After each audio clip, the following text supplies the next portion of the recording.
Ay, hindi ko pala matanong 'to. Oo, Ano sige. kaya yun? Hindi yun nga, sa left and right Okey, okey. leaning, oo. Pero medyo nasagot mo Oo nga, naman. nasagot ko na Nasagot mo kanina. naman, medyo nasagot mo Oo nga. naman. So, parang ako, sa tingin ko sa Puwede sinagot mo na mo, pala puwede naman oo, natin so yun pag-usapan. nga, pagdating naman sa politics, left or right leaning ka ba? Ayun. So, Mm. nasagot na natin, Nasagot naman nasa-relate ko na, na oo. lang na parang ever since, Mm. hindi talaga ako kahit na ano, UP ako for 8 years, Mm. hindi ako kumampi in one. And Mm. yun nga, nung time na yun, ano yan kami yan sa Econ. Mm. Lagi nilang sinasabi na ano daw kami, dahil nandun kami sa Nasa center. business, oo, gets. Kasi business Oo. economics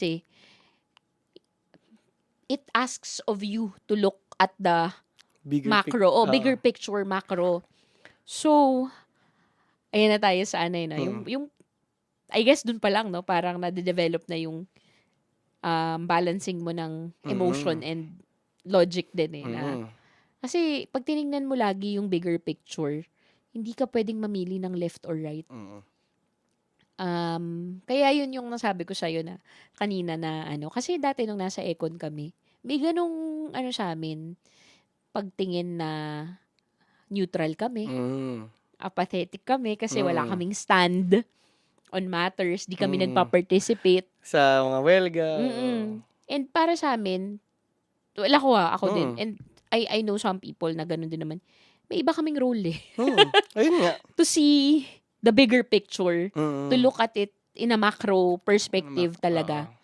And hindi mo puwedeng tignan lang yung isang aspect na, ito Mm. left or right, gano'n. Kaya I guess dun pa lang pala, hindi Mm. pala nag-umpisa sa law school. Ngayon ko lang naalala, Yeah, 'di ba? dun pa lang na namo-mold na yung gano'n kong pag-iisip na being at the center shouldn't be wrong. Mm.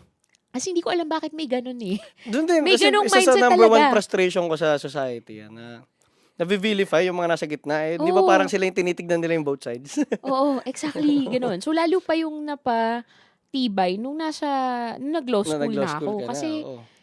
ibang ano naman yun parang nung nasa Econ ako, macroeconomic na Mm. market, capitalist. Mm. And hindi lang din kasi yun and economy na kasi yun na may kinalaman sa policy and governance So, Mm. hindi lang siya business. Mm. So, nung tumawid pa ako papuntang law school, lalo pang Oo, napatibay yun kasi napatibay, oo. ano na 'to law and order. Mm. So, yun pala ang nag-shape Oo, na ang 'di galing, ba ang galing, oh, 'di ba? ngayon ko lang na-figure out na Actually, yun yung gusto ko talagang mga maitanong, yung kumbaga yung 'pag sa guest ko, maisip nila, "Uy, ngayon ko lang na-figure out 'tong tanong oh, na 'to." Yung sagot dahil do'n sa amazing. tanong, oo. Oo, ang Kaya galing. So, kailangan lagi tayong nagtatanong sa isa't isa. oo. Yan ang pinakaano ko, kaya nga talagang isa sa buong buhay ko kinalakihan ko yan na parang 'wag na 'wag kang matatakot magtanong lalo na ng mahihirap na tanong dahil parang kahit sa school no'n hindi ako natatakot magtanong kasi parang sabi ni tatay dati, "Pagka takot ka magtanong, lagi ka ng bobo. Mm. 'Pag nagtanong ka nung panahon na 'yun, dun ka lang bobo. Pagkatapos nun hindi na." So, parang ako lahat ng bagay sa mundo kini-question ko talaga. Mm. Kaya gusto ko rin yung mga gano'ng klaseng tanungan. Sa ano naman ate, so parang ako sa analysis ko dun sa sinabi mo, parang more on kung lalagyan natin siya ng term, para siyang social democrat 'no? Mm. Yung para bang naniniwala ka pa rin sa system ng capitalism or ng right, pero at the same time nakikita mo yung worth ng Oo. social reforms. Oo. Oo, gano'n. Gano'n din ako, oo.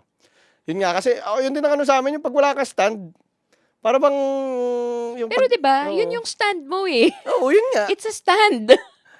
Totoo yun. Kasi nga parang ang hirap kaya 'pag nabi-vilify ka na parang yung 'pag ano wala raw ano, para 'pag wala raw balls yung mga nasa gitna.